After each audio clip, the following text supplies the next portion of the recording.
Welcome back to another episode of Fate Kaleid Liner Prisma Illya 2wei. So in the previous episode, we finally got the name drop for the Dark Illya, and that is, she's gonna be Chloe.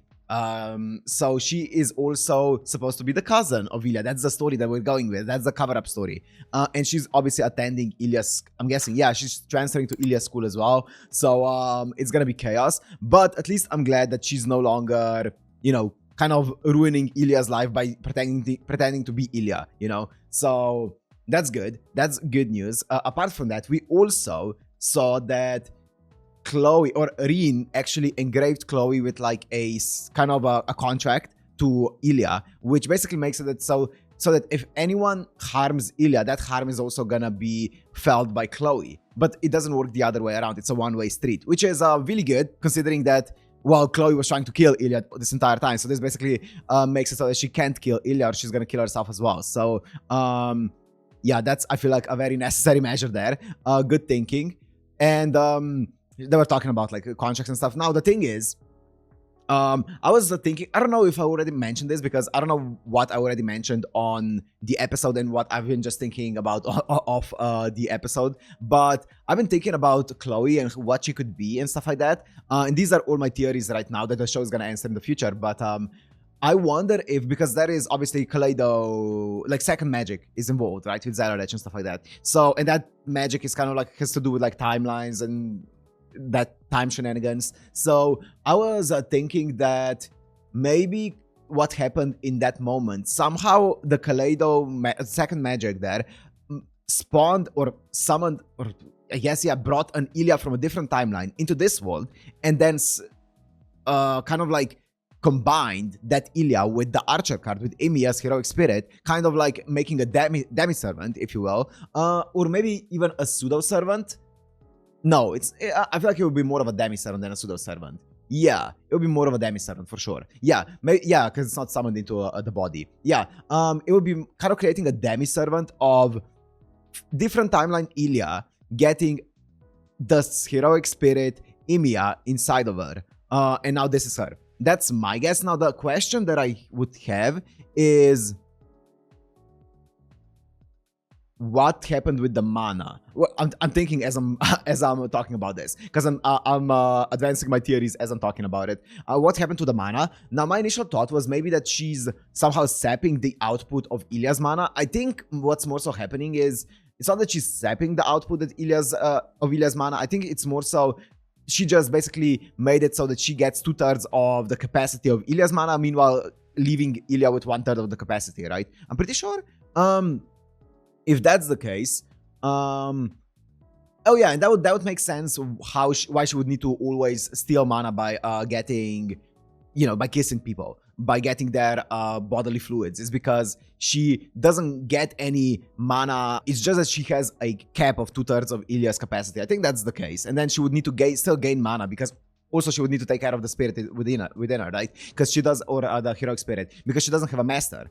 Unlike, let's say, Mesh, who's a demi-servant who would have a master to supply her with mana. But she doesn't have a master to supply her with mana, which means she needs to take the mana by sucking people's juices. Yes, that would make sense, right? That would make sense. This is just a theory on my end, though. None of these things have been confirmed, and this is just a theory. But we'll see. We'll see. Anyways, that was just a theory that I was thinking about. Which could kind of make sense, I think, maybe, somehow.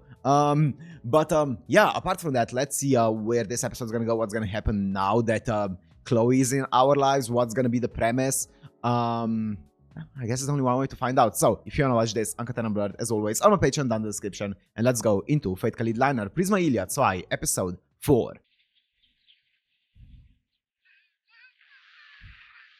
Of course.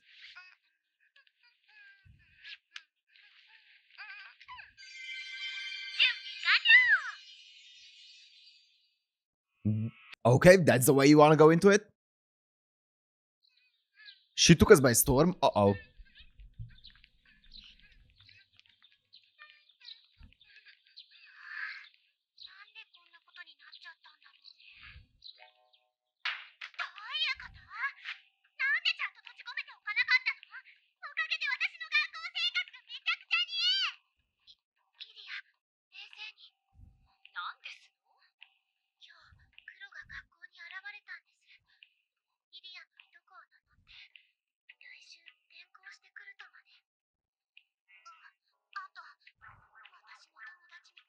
Yeah. She was assaulting people left, right, and center.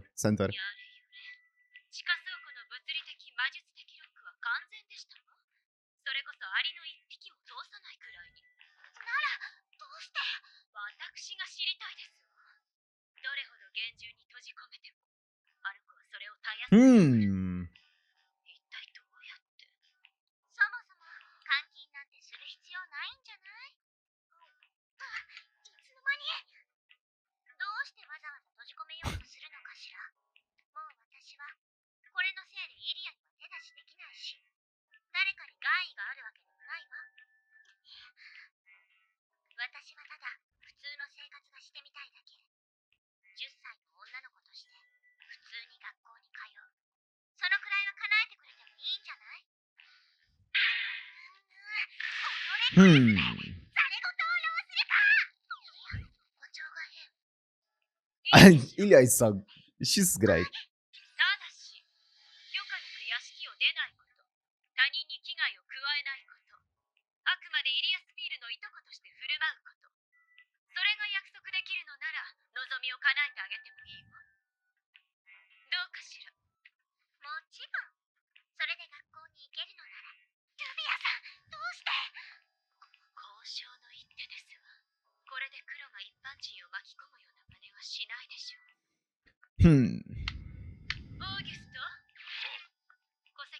オーガスト ?OK。Don't worry about the legality.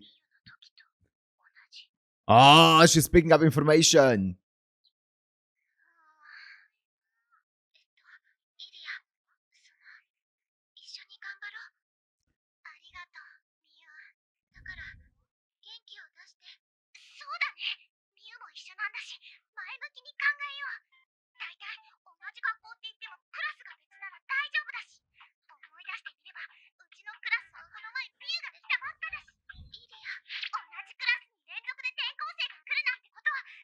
Jinx.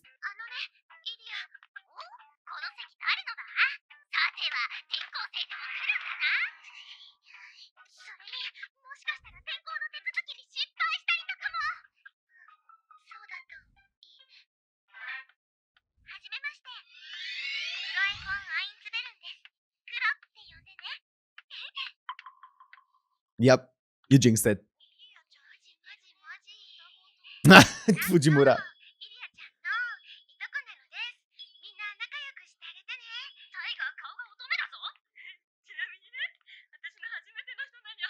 Bro, Fujimura.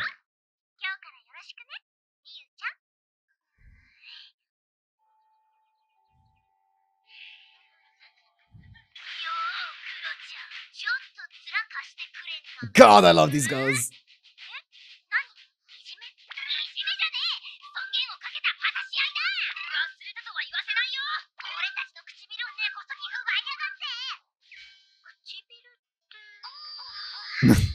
Oh, they're giving us the actual scenes as well.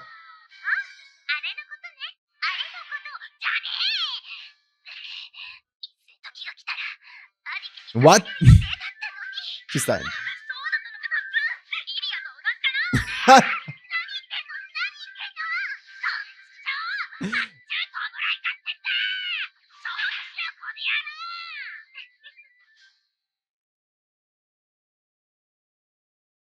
Oh, here she is, Caren.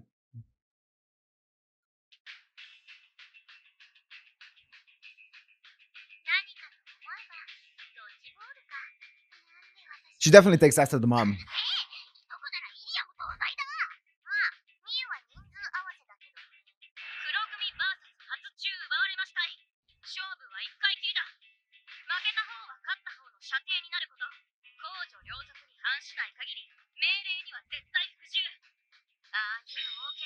Are you okay?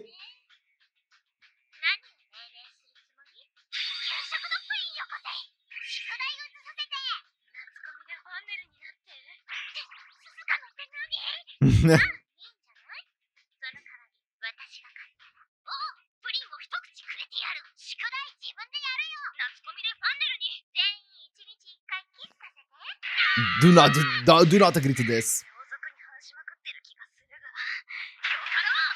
Oh no, you made a mistake.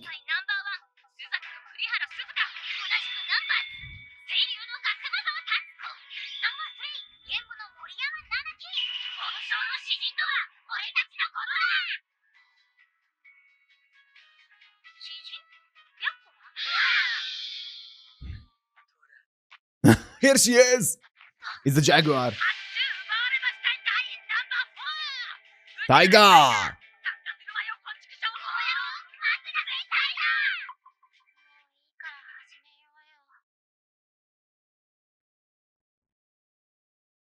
Mm-hmm.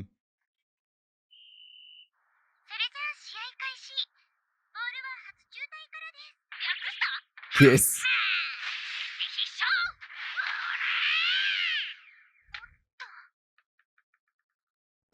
Ilya's out.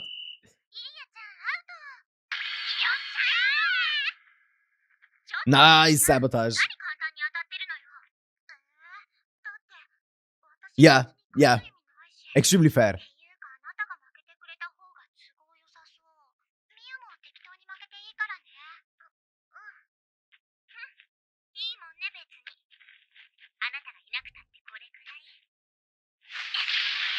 Oh!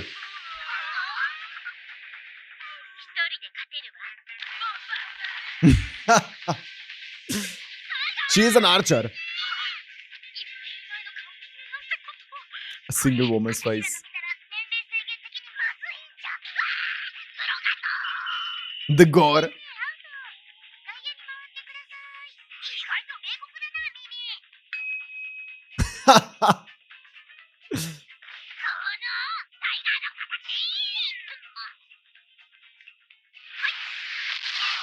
Oh!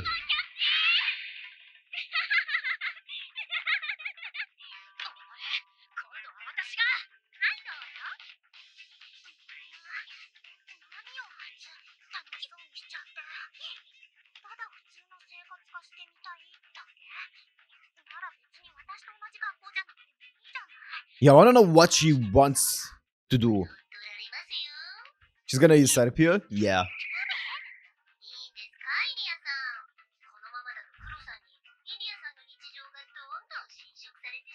That's what I'm afraid of as well.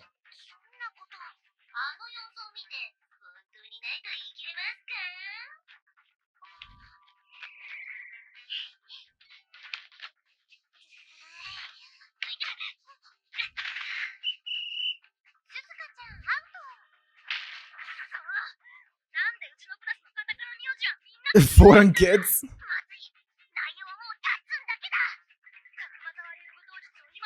You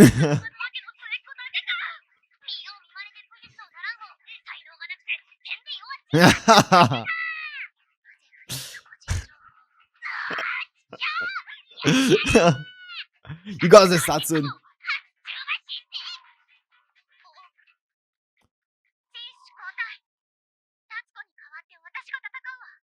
You can do that? That's bending the rules.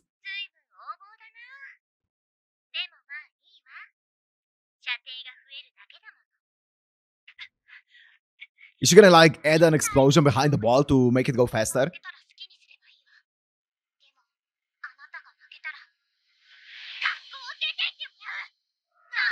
Yeah.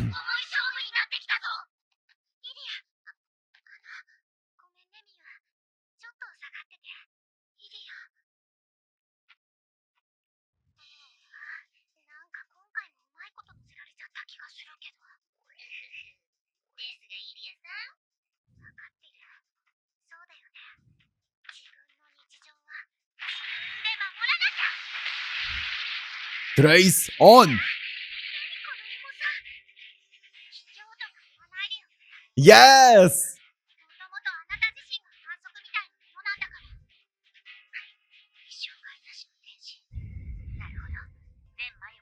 Nice. So she's doing a similar thing as like basically chasing your body to make it stronger. Yep. Nice.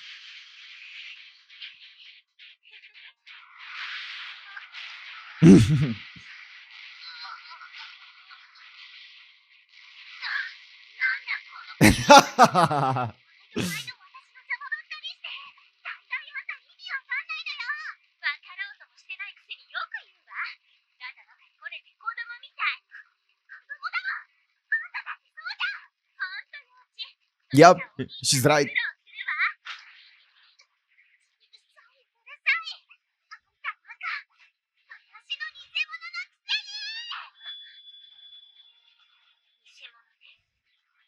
Oh, this got serious. Eh?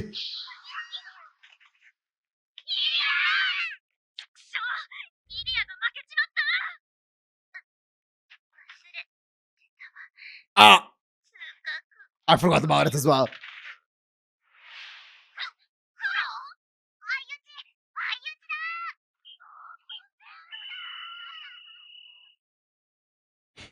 Karen's just watching. She's like, ah, yes, another customer.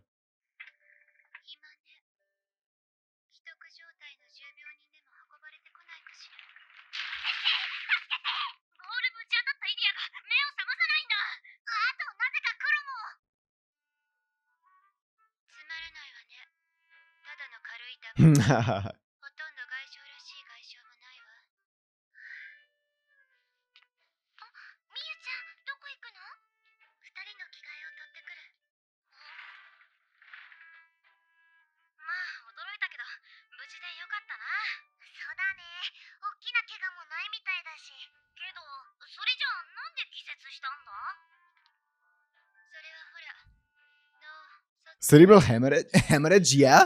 Oh, concussion. Okay.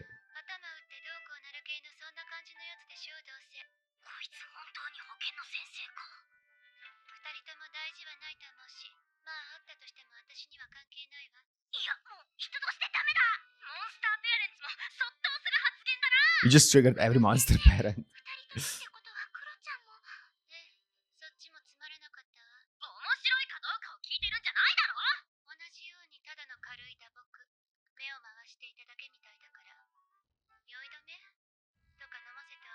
Morning after remedy?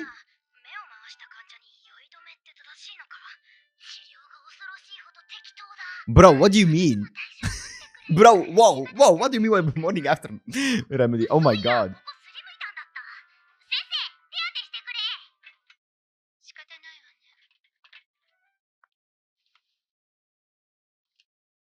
Do it yourself?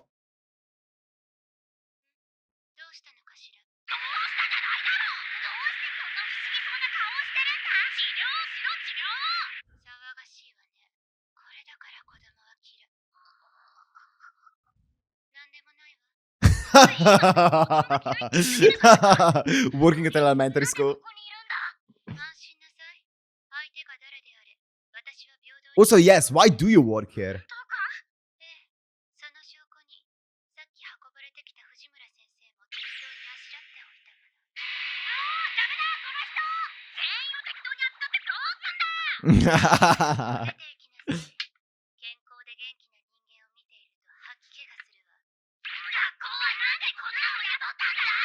Exactly.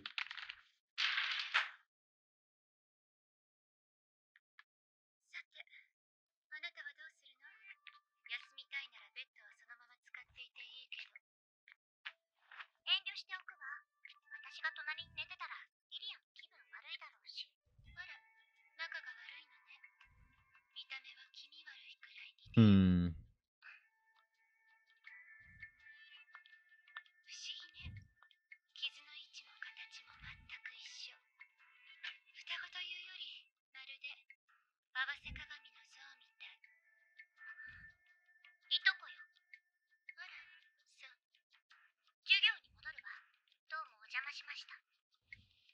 That's an interesting thing that she said. You know, at the beginning when I said the theory about the different timeline, this being a different timeline, Ilya, and stuff like that, I wonder if now, because she said like they're mirrors of one another, I wonder if it has, instead of like timelines, more so something to do with the mirror world. And like being, the thing is, I don't fully know what the mirror world is because they didn't really explain it. It's kind of like just something created by the second magic. Don't worry about it and stuff like that. Kaleido sticks, yada yada, whatever. But I wonder if there's something, I don't know. Just her saying you're a mirror of her made me think of mirror worlds, and maybe I don't know. There's like a mirror world of Ilya, and that's I don't know.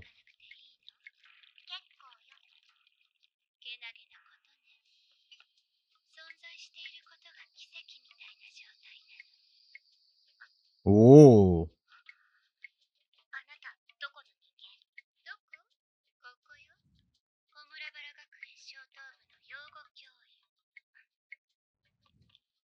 まあ、あなたが大丈夫って言うならそれでいいわ。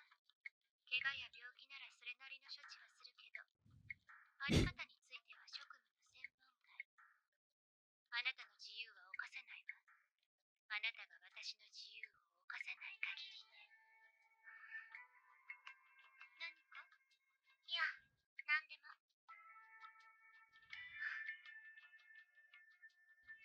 いいわ。あなたは保健の先生。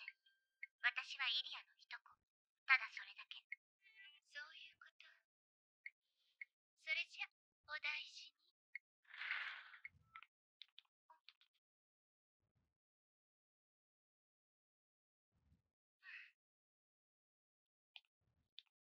黒、これ。ああ、ありがとう。あいつにはあまり近づかない方がいいわ。見透 Ooh. かされたくないことがあるなら。 Ooh. 着替え、ありがとね。 Is that for Miyu's sake or for Ilya's sake? I like the more calm version of Chloe. まだ何？ A more sensible version of Chloe as well. イリアの様子を見に心配性ね。私が信用できない。 Yes. そうだわ。イリアちゃん、目を覚まして。 Shiro? お兄ちゃんも連れてきたから頑張って生き返って。志村先生、あんたが Hello? 保健室では静かに。なんでだ、これは。 Poor Shiro. 君はイリアの友達だ。イリアは大丈夫。ボールが顔に当たっただけで。そっか。大怪我とかじゃなくてよかった。この人が大げさに言うから。なあ、心配して何が悪いっつうの。それでも兄がどえるや、白状も。そうじゃなくて、もっと冷静に的確な事実を。いや、じゃあ怪我をして意識不明って言ったじゃないの。こっちでしょ。俺何が言ってんだ。 That's really cute.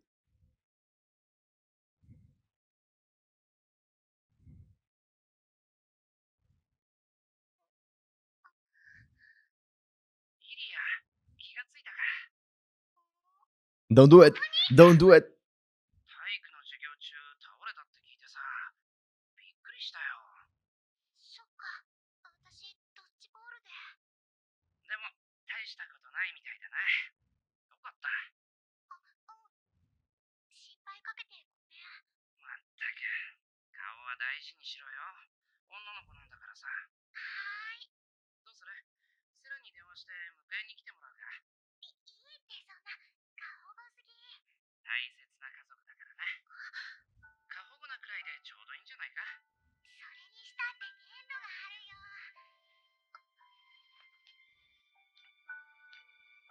Okay. Interesting. Adding more lore to, or more mystery behind Miyu's family.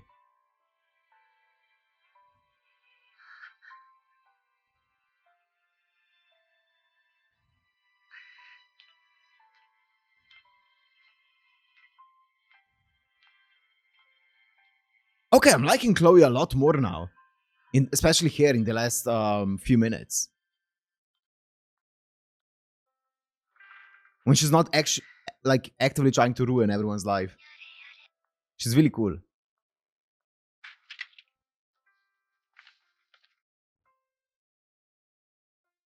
駄に面倒な子が揃ったわね。奇跡、偶然、必然。意味があるのかないのか、何かが起きるのか起きないのか。 Sorry about that. まあ、どうでもいいでしょう。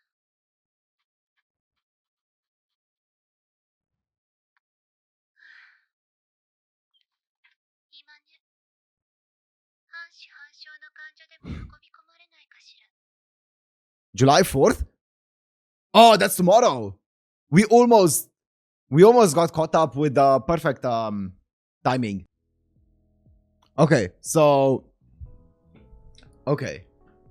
Okay, that was really, really cool. Okay, we found out a few things. First of all, we alluded a lot to the family of Miyu and like her family situation. We don't know anything about it yet, but it seems like she had a brother, and it seems like her family probably wasn't that like as nice as Ilya's. That's what I'm guessing from that scene, but I could be also wrong. It could be something else. We'll see. Because she like shuddered at or like kind of got surprised by, you know, Shiro being like, oh, there's nothing excessive, like, or there's nothing wrong with being excessive for her family or something like that, right? So yeah, maybe. The other thing is, I really like Chloe in the later half of this episode because she was actually, like, she actually seemed like a person and not just someone who's come here to torment Ilya, right? For the first time. So that's good to see. I really like that. I really, really like that. I hope that continues. Because I think Kuro or Chloe can be really, really cool if, as long as she doesn't like actively try to always like, you know, as long as she doesn't actively try to, yeah, as I said, destroy Ilya's life all the time, right? Or I mean, kill her as well, but basically destroy Ilya's life. So yeah, I feel like that's gonna be really cool to see. Also, we're adding a bit of stuff about Caren. I don't know how much they're gonna go into mystery. I feel like about her as a character. I feel like she's gonna be there more so as a fan, not fan service necessarily, but like I feel like she is kind of like meant to be already known to you from Fate Extra, I believe. I think so. So all I know is that she's Kirai's daughter, right? So yeah, we'll see where it's gonna go. Apart from that, what else was there? I guess we saw like a very small transformation that Ilya can do with you know, not showing her actual clothes or anything. It kind of just like fortifies her body, kind of yeah, like just a really cool way to basically fortify her entire body. So that's cool. Apart from that, we don't really not much else when it comes to the lore. It's just kind of like Chloe development and like development in the school and stuff like that, which is really cool to see. But I'm excited to see what next. Like, it feels like this season doesn't have necessarily a goal or anything like that. It feels like it's a is setup season a fair thing to say? I feel like it is kind of like a setup season. It's setting up a lot of the characters, like mostly Chloe, right? I feel like it's setting up Chloe and her dynamic and like why she's here, what she's like, and her going to school and stuff like that. Whereas the previous season was like, off the bat, they were like, okay, this is the objective from for the entire season. We're gonna have to collect all these cards, and that's it. Here, there's no goal for the season, right? Ilya and Luvia, or not Ilya, Rin and Luvia are just kind of like in Japan for like another year, and they're like, yeah, well, we're just gonna be hanging around and stuff. So that's interesting. I really like it though. I really, really like it. The last thing, not related to the actual episode, is the schedule of these episodes is gonna ever so slightly change because of there's a new season of anime starting, and my schedule because of that has been changing a bit. So it's gonna be Thursday, Friday, and Sunday instead of Thursday, Saturday, Sunday. So the Saturday episode is gonna get moved to Friday. So once again, Thursday, Friday, Sunday is gonna be the new schedule. So tomorrow there's gonna be an episode, then no episode on Saturday, and then an episode on Sunday. That's just a heads up. 3 episodes a week, as all of the as everything up until this point, you know. So yeah, that's gonna be the new schedule. Anyways, I'm gonna end it here. Hope you guys enjoyed. If you did, make sure to like, comment, subscribe, and I'll see you in the next one. Peace.